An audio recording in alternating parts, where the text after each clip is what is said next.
all three of these ladles, I'll hold them all up here so you get an idea, are the same ladle.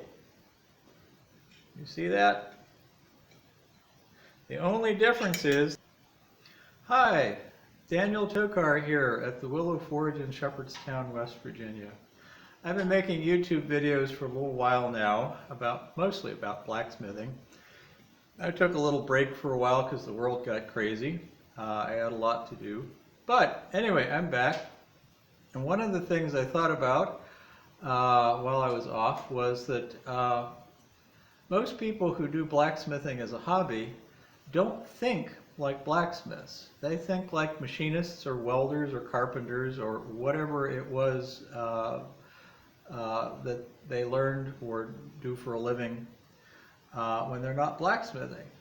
And one of the big differences between the way a blacksmith thinks and the way most people think is that blacksmiths think in terms of mass or volume. Dimensions aren't as important. There's an old saying that blacksmiths don't work to measurements, they work to snug. And there's a lot of times I've made things that fit together nicely, fit tight, do the job, and I have no idea what the exact measurements of any of it are. If I have to, I can make an exact size thing, an exact measurement. I could even do things that are so accurate that I could make shrink fits that most machinists would have a hard time replicating. So I thought to myself, how can I demonstrate this? How can I show you what I'm talking about? Because most of you at this point are probably just thinking I don't know what I'm talking about. So what I did is I cut a cubic inch. This is a cube. It's a 1-inch long piece of 1-inch square, and I fiddled around with it until I got it to be exactly 4.56 ounces, which is a cubic inch of steel. Stock is never perfect dimensionally. You have radiuses on the corners, various other things, but 3.5 cubic inches of steel is a pound. If you think like a carpenter, a board foot of steel, 12 inches by 12 inches by an inch thick, is 41 pounds. But a cubic inch is a good thing to think of. A lot of people throw pieces of scrap metal away that are this small. Anyway, so that's a cubic inch. This is a piece of 1/4 by 1. It's 1/4 inch thick, 1 inch wide, and again, it's a little more than 4 inches long because there are radiuses and it's not exactly a perfect dimension. So to come up with a cubic inch, it's about 4 3/16 of an inch long, but it weighs exactly 4.56 ounces, the same as this cube. This little piece of plate that I cut out is 2 inches wide, 4 1/4 inches long, 1/8 of an inch thick, and it's a cubic inch. So what I did is I decided that I was going to forge the same pattern of ladle, exactly the same size, from each of these starting stocks to show you that a cubic inch is a cubic inch, whatever shape and form it is. So this ladle was forged from a 1-inch long piece of 1-inch square stock.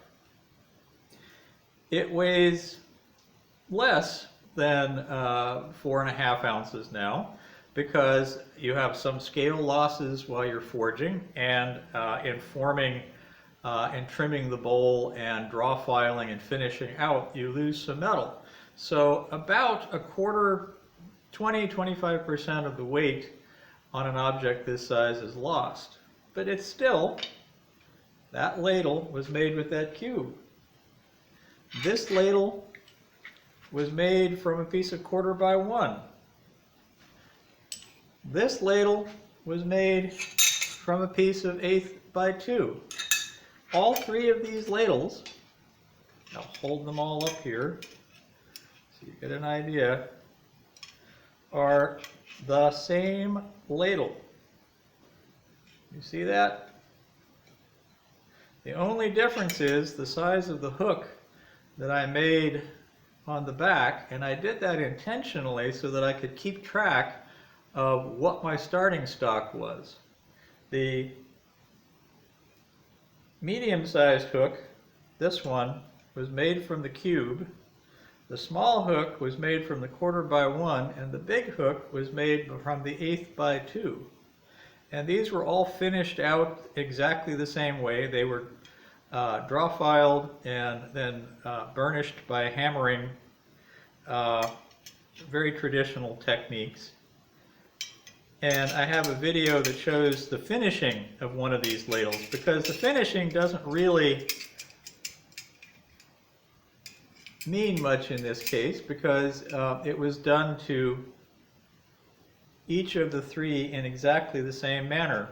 So there's no difference in that.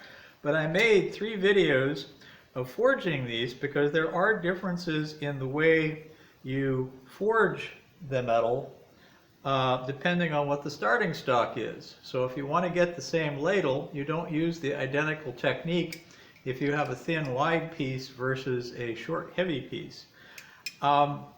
Each one of these took about an hour to forge. Slight difference. The cube took about an hour and 10 minutes to forge. The 1/4x1 took about an hour. The 1/8x2 took about an hour and 5 minutes. So give or take 10 minutes, each of them took about the same amount of time to forge.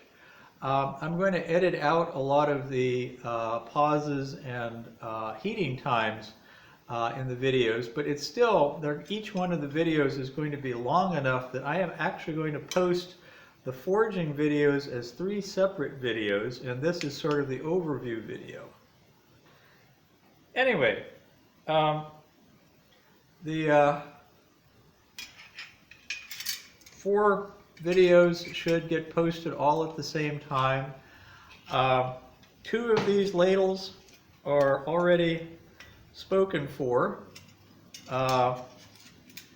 and I will have the 3rd ladle for sale on eBay, and I will come back and post a link to that 3rd ladle once I actually get the listing up. But anyway, that's the overview. Just so you have an idea of how these ladles get finished out, this was the as forged piece that I then took a tin can and used that as my little circle template, scribed around that, and simply ground off the rest so that I now have a nice round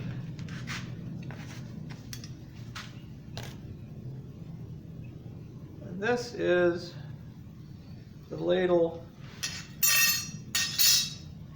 after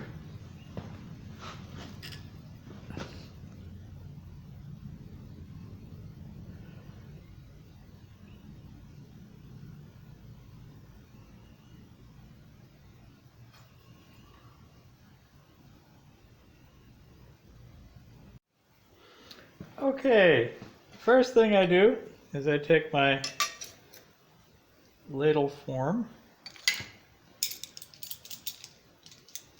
and I clamp it down.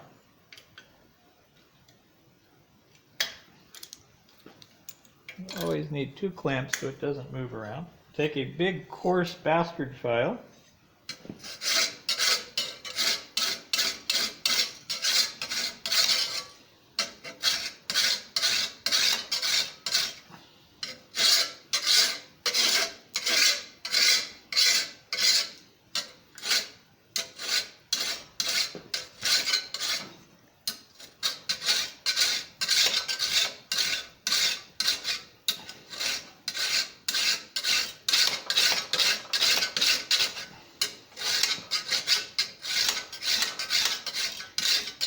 And just remove all of the scale and level it off.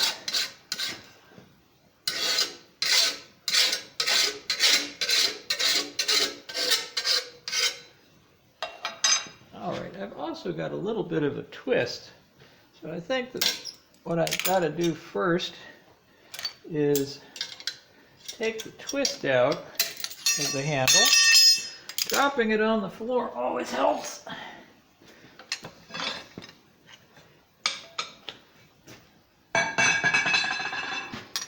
Yeah. It's got a little bit of a twist. So I've got to straighten it out.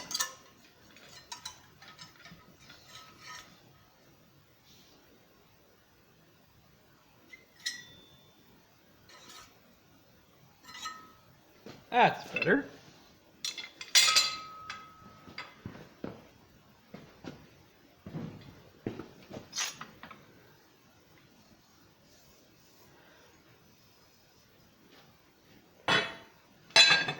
Right, back in.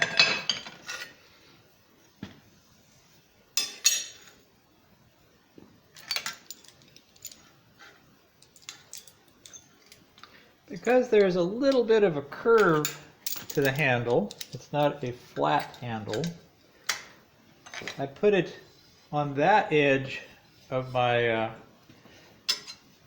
platform here, and I tilt the file a little bit to follow the contour of the handle.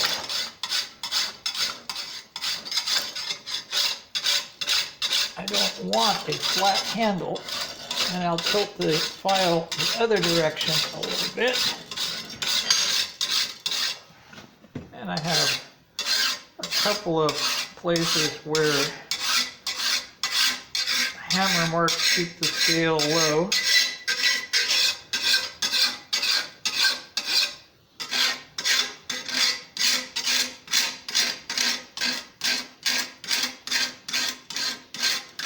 And once I've gotten the scale off,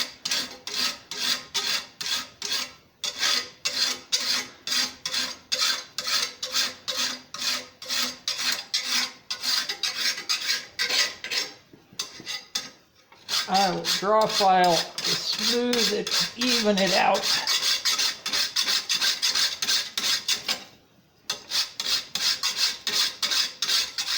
A bit.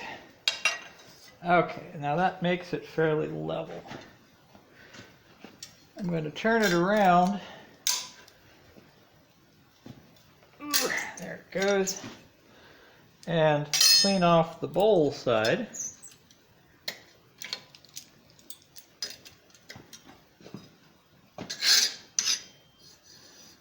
It has a little bit of a shape too.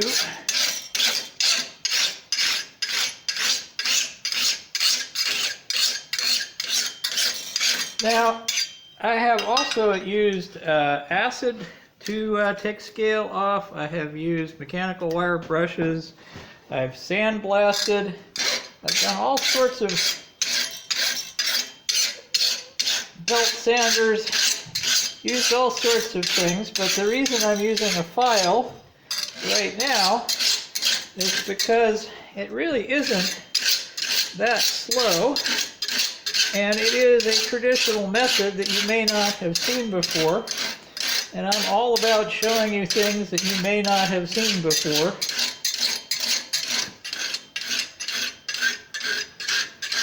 Why should I show you things that you already know about?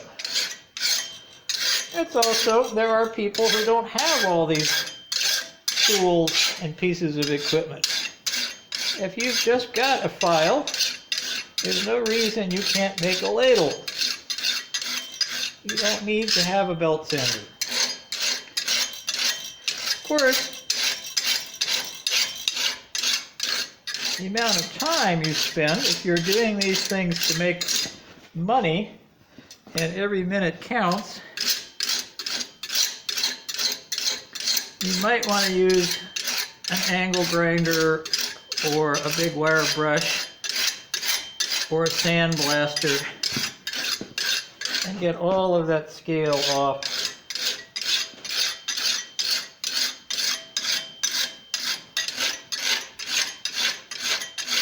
It also helps if you were careful in your forging that you didn't forge bits of scale and slag into the surface.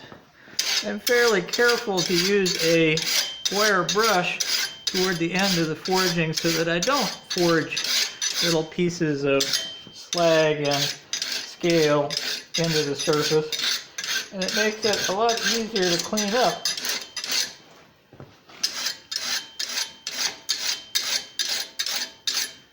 All right.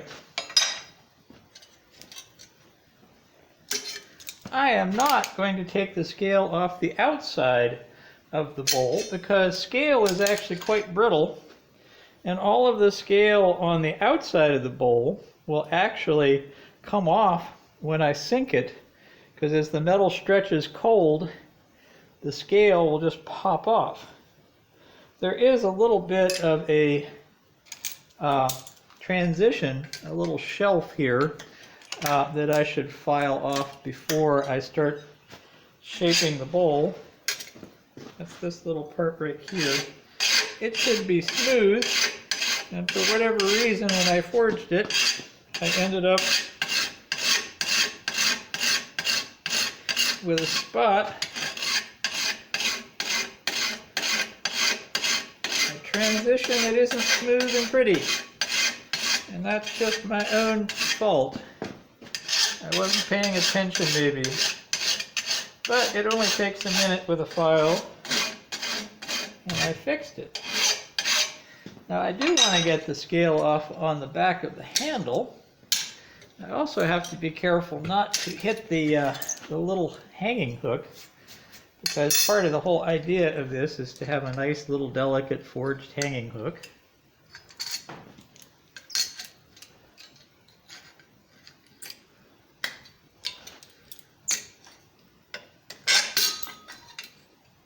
There.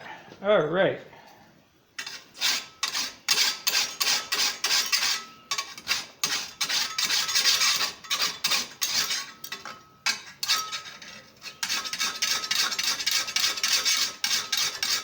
I am lifting the file. I'm not dragging the file backwards.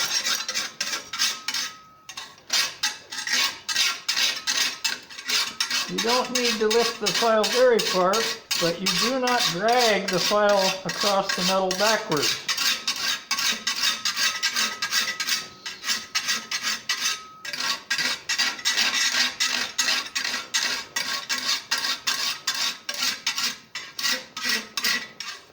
Alright, got most of the scale off. A little draw filing to help level it.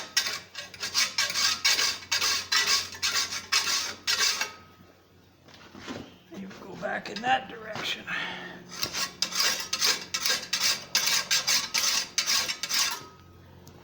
Alright.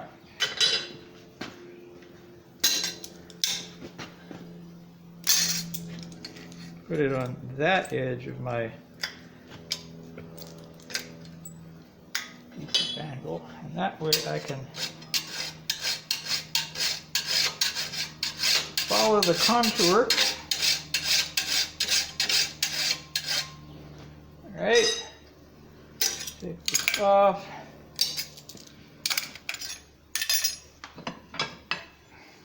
And I'm going to put this in the vise like this, and do the edge.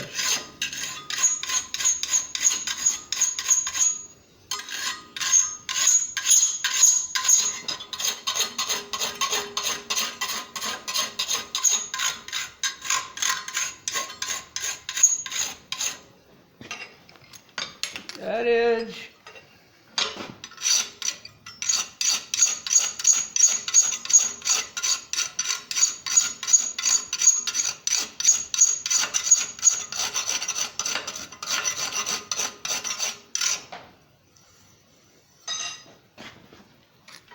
Okay, so that's the rough descaling, and what I'm going to do is hammer on this cold with a smooth hammer, and that will refine it and will level it out a little more.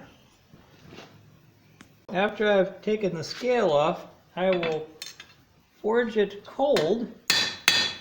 I'm tilting the work because the steel has a slightly rounded beveled shape,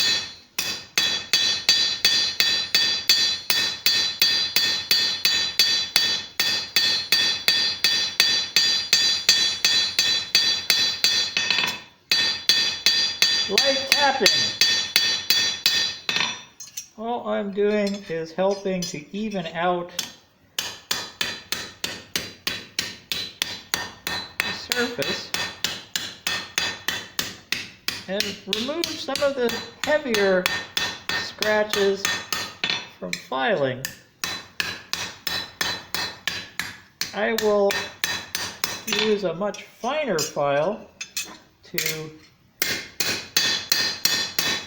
go over the surface after this, but this actually makes it much faster and easier than if I just filed the surface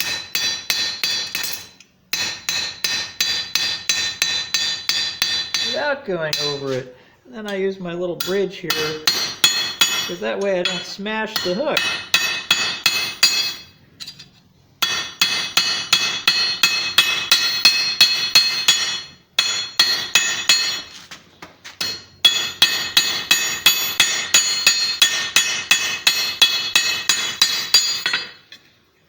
Okay.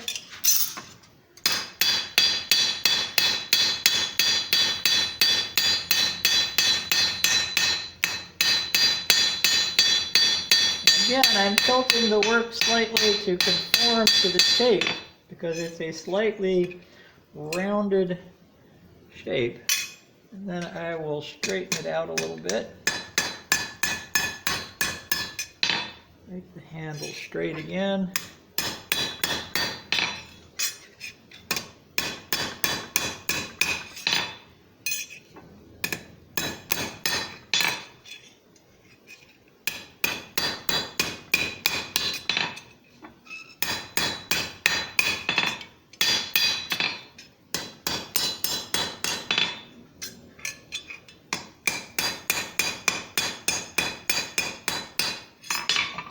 That really does help improve the surface and make it easier to do the fine texture filing.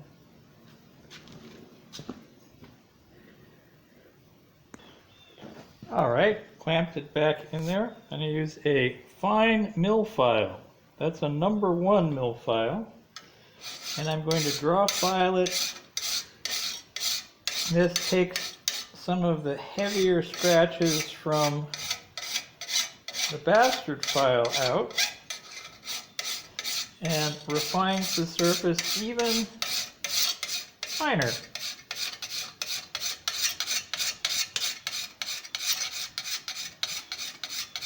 I will do a burnishing or planishing course after forming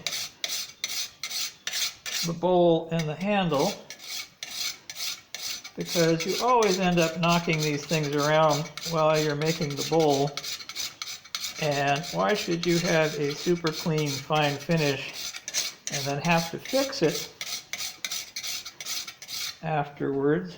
Alright, I'm going to go from the other direction just to make it easier to get that little bit up by the top. There's always a little bit that doesn't want to come out.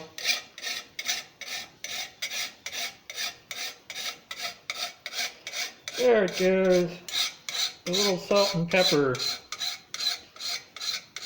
A few speckles that needed to come out.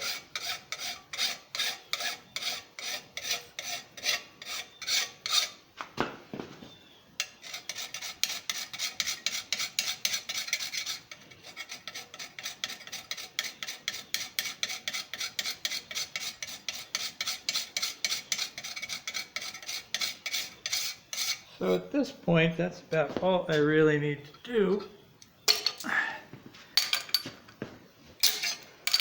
I might lightly draw file the corners and edges, just because it's easier to do this when this is straight. And that really does add a lot to the feel of the handle. If you have a perfectly square-edged handle, it generally feels pretty uncomfortable.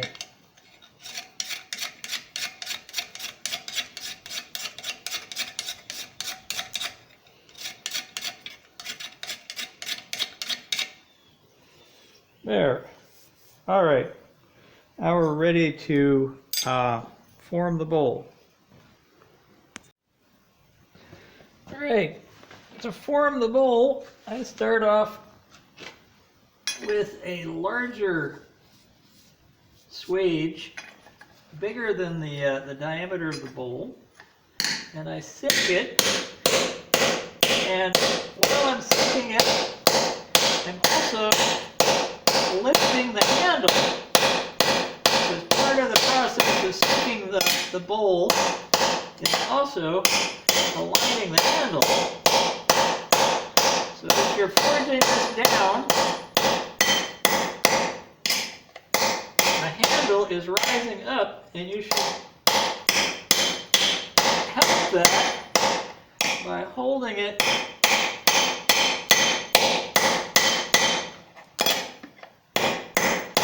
with the position it needs to be.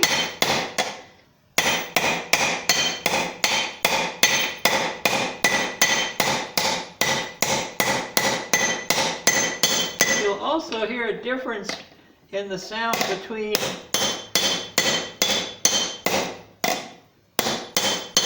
when I'm hitting it in a place where it has already sunk to the bottom of the swage. It makes a different sound than the sort of hollow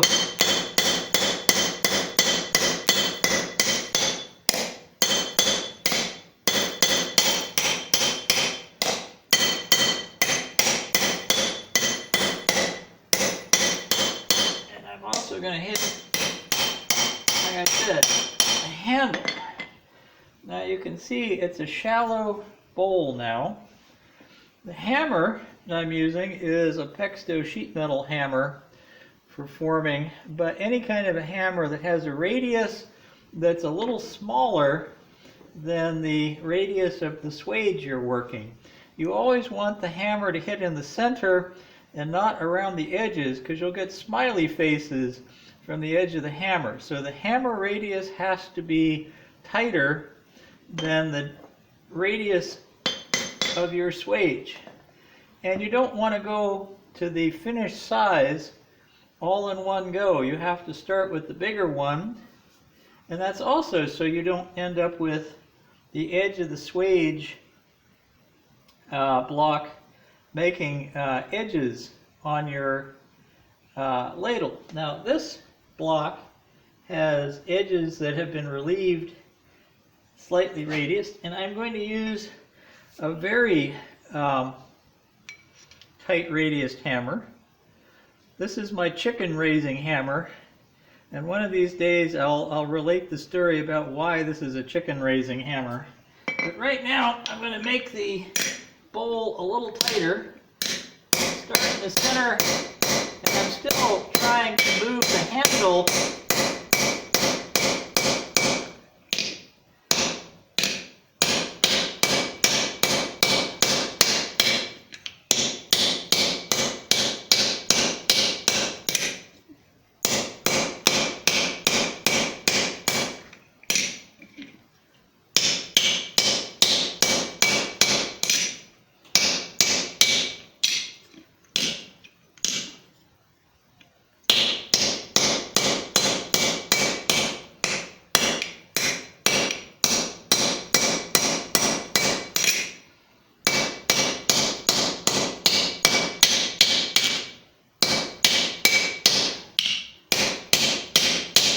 You'd rather do this with 50 light blows rather than 10 heavy blows, because you want a nice smooth surface.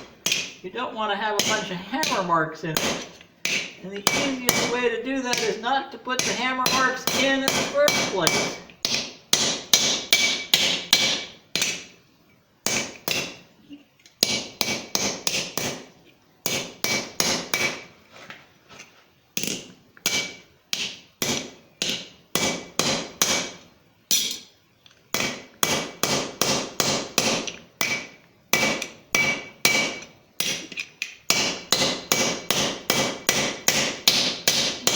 Symmetrical about how you're working it. You don't want to work just one part of the bowl. You need to work the whole bowl slowly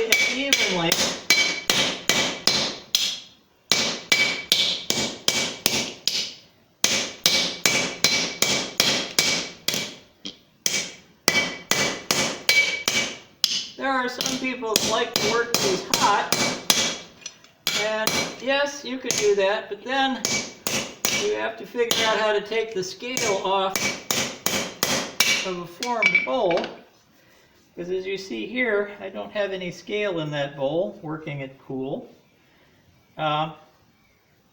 You can do that, but it's not as easy as you would think.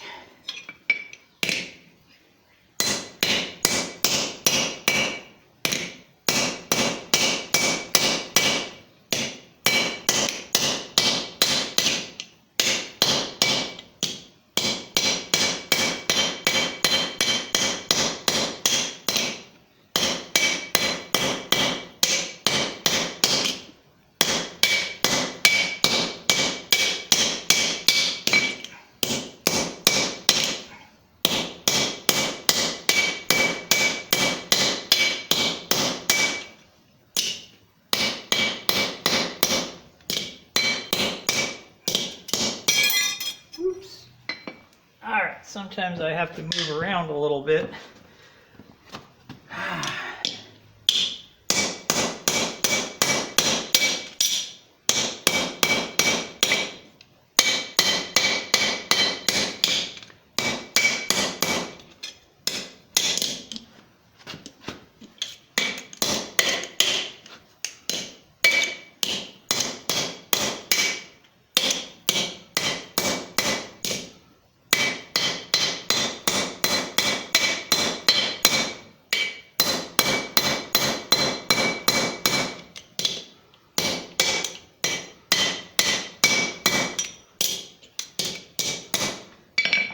Thing that will happen while you're doing this is that you'll end up twisting the bowl out of alignment with the handle, and you shouldn't worry about that too much because it's easy enough to pull it back again.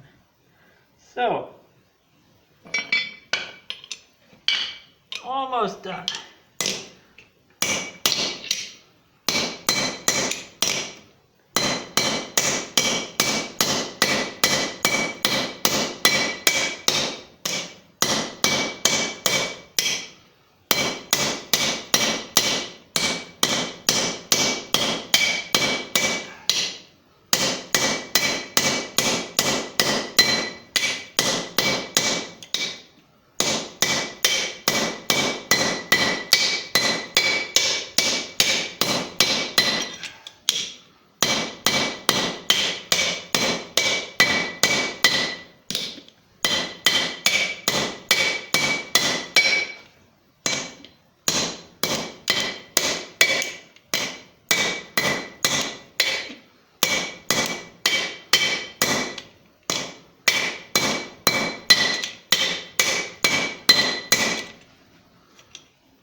The reason I like this hammer for this is that it's got a deep enough throat that I can do that without getting in the way.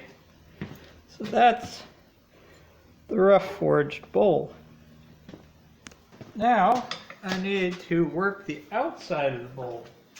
And if you don't have a bunch of forming tools, you can take something as simple as a piece of pipe and a ball, like a ball bearing. Gravity is not my friend. There. Drop that thing 3 times. So, piece of pipe, a ball that has a slightly smaller diameter than the bowl of your ladle. Makes it much easier to play with. But what I'm going to do is file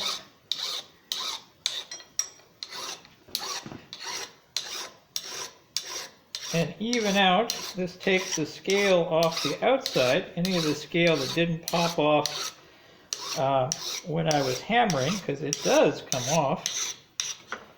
I also need to level the bowl .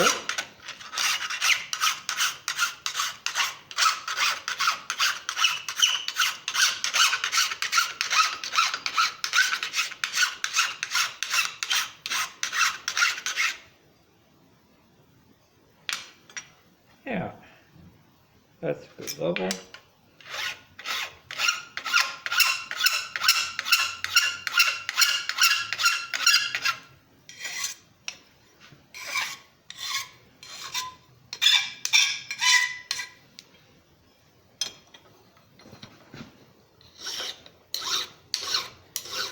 And all I'm doing is going for a clean surface doing this, because it is going to be a ladle, and if people are going to need to clean it after they use it for food, it needs to be smooth and shiny so they'll know there's no dirt. You can wash it and know that it's clean. People tend to not like dirty tools in their food.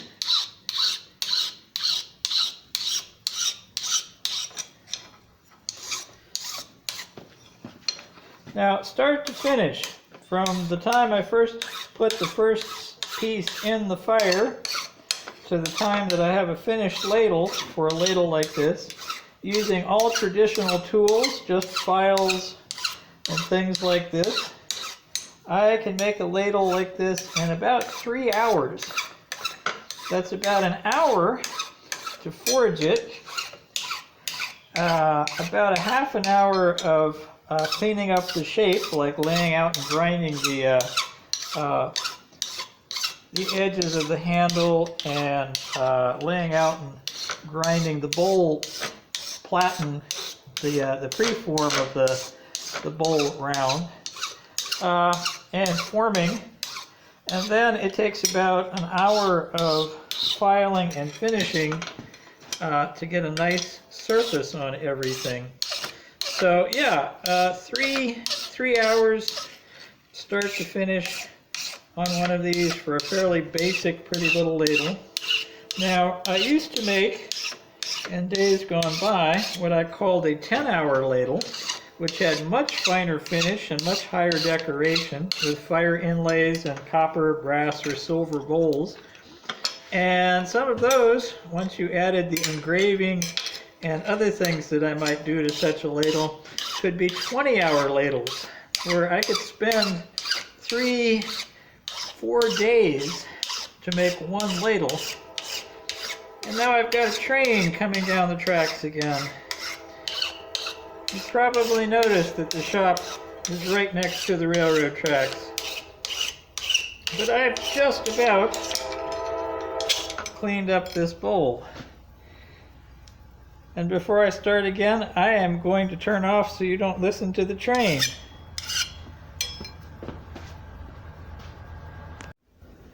Now that the train has gone by, I'm going to take my bowl, put it on the piece of pipe, and I have a smaller ball peen hammer that I've turned into a planishing hammer simply by smoothing and polishing the face and the peen of the hammer. And I'm going to go over the whole surface of the bowl. And what this does is smooth out and make shiny. Planishing is something silversmiths used to do before polishing a piece of silver. They would form it and then go over it lightly with a polished hammer. And this actually saves a lot of time in the era when you didn't have machines to do the polishing. Because a planished surface will polish very easily. You don't even need to polish it. It's a nice, smooth, shiny surface.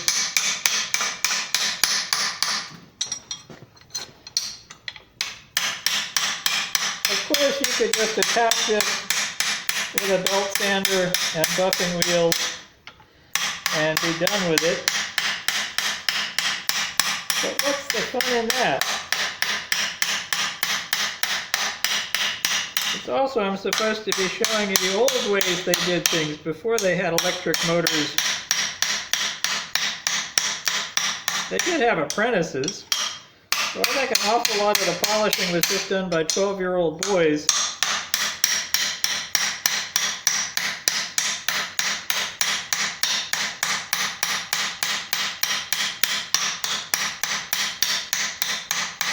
You're supposed to slightly overlap all of the hammer blows so that you get an even coverage.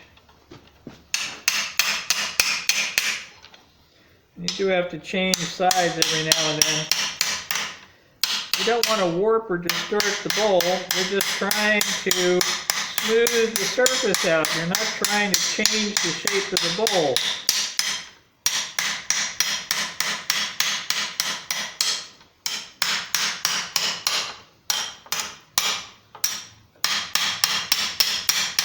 I'm kind of using a light finger snap. I'm not hitting it with a lot of force. I'm just using my fingers to snap the hammer, kind of wiggling it back and forth so you get light, fast blows. You're not hitting it very hard, you're just hitting it hard enough to work that surface.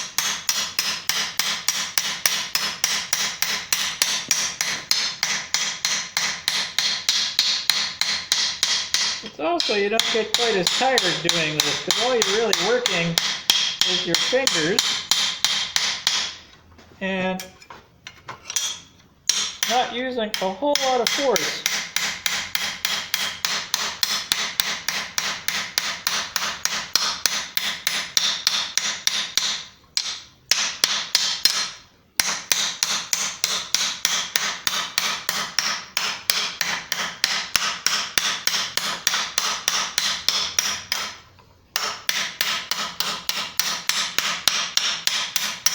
This is also working the inside of the bowl against the ball, which helps smooth out and refine it, because any of the hammer blows you had from sinking the bowl need to be evened out.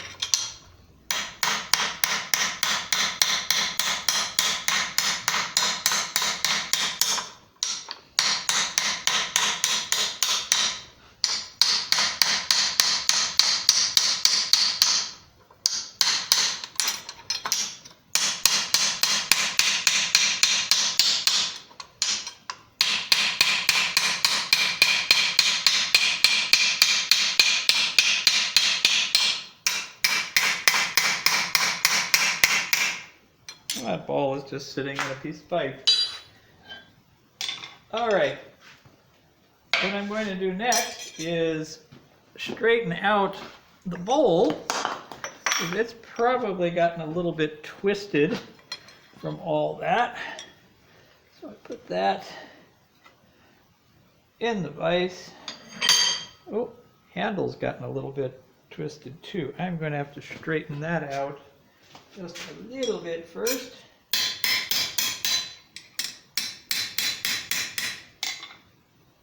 There it is. And then I can put this in here.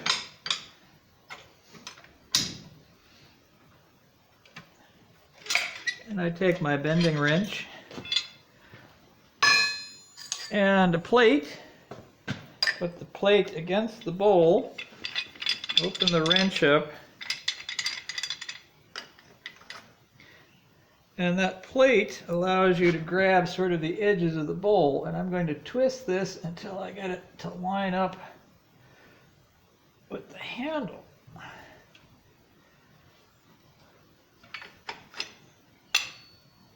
Alright, I might have taken it just a little bit too far, so I'll go the other way. Ah.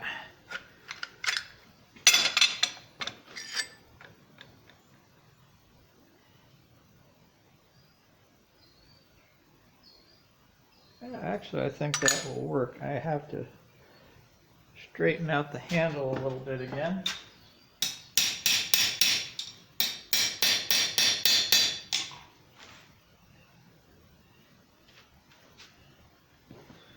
Okay, so that's where we are at right now. We've got all those little shiny dimples. We've got a fairly shiny bowl, but the handle still needs to have a little more shape to it. So, I give you vertigo by swiveling around. I am going to shape the handle a little bit. I'm going to take my little planishing hammer and lightly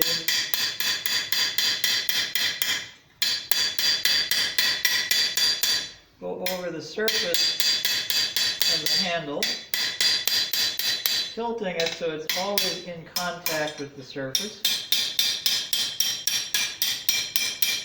Keep it moving.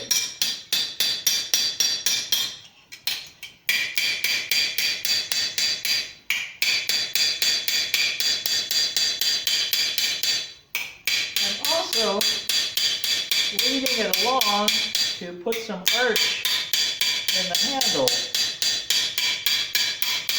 see how it's starting to arch up because I'm holding it while I hit it, and I'm hitting it down so it arches.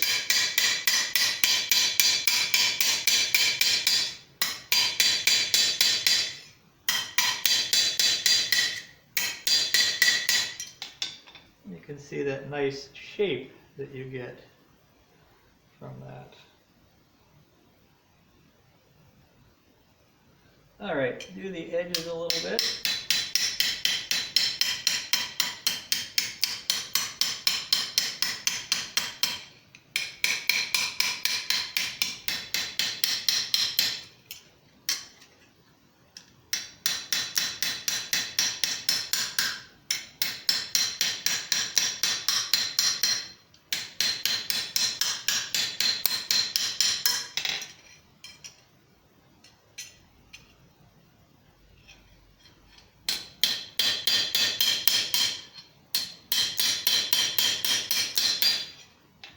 And the whole idea is to try and keep it even.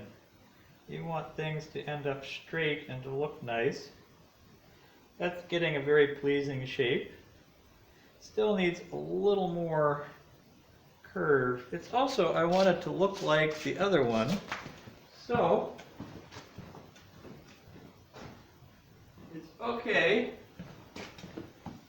to get the other one and hold them next to each other and say, okay, are the shapes the same? I have a little more arch in the one than in the other, and of course the little rat tails, the little hooks on the end, are different. But this is what I'm using to tell what size stock I started with. The cube has the medium-sized hook. The 1/4x1 has the small hook, and the big hook was done by the 1/8 inch plate. So I'm going to take this and work the little parts.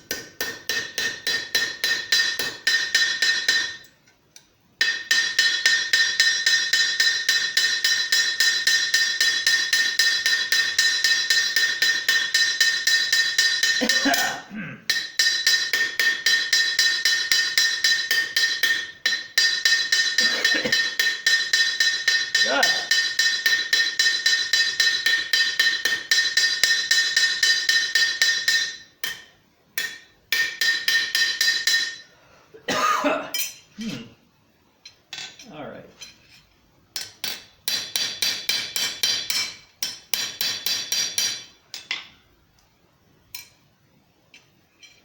Straightening and working things as I go. All right.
planishing does give you interesting little reflective planes, which catch the light and are quite pretty.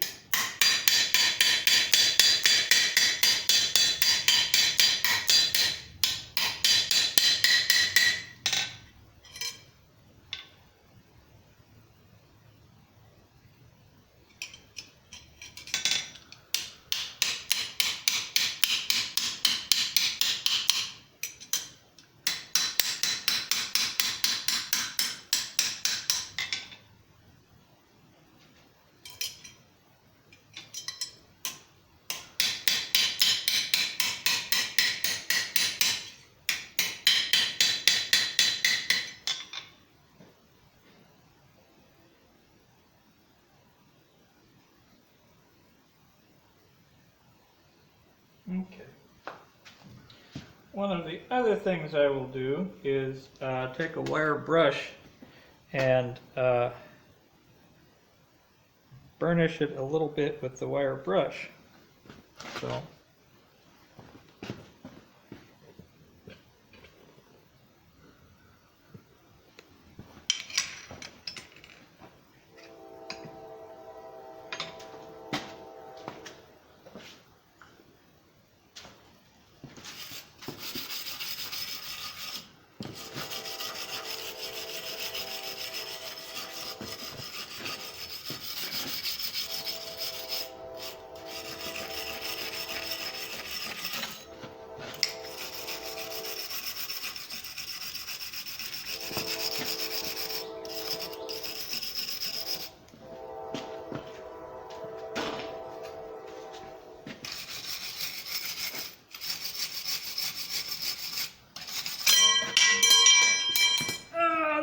helps. Dropping it on the floor always helps. And I've got another train.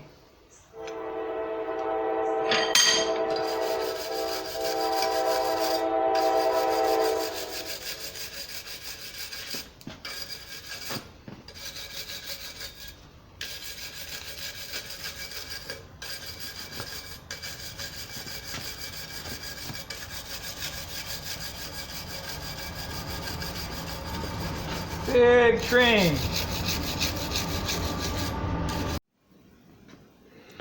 The 3 ladles sitting side by side. The one made from the cube.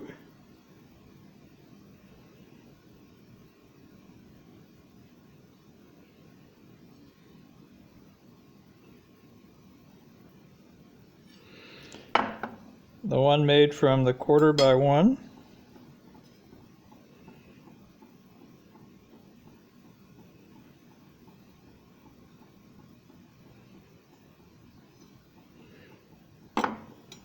And the one made from the 1/8 by 2.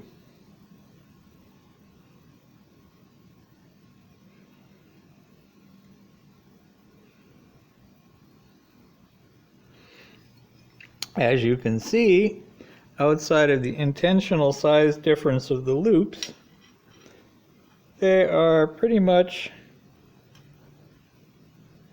the same ladle.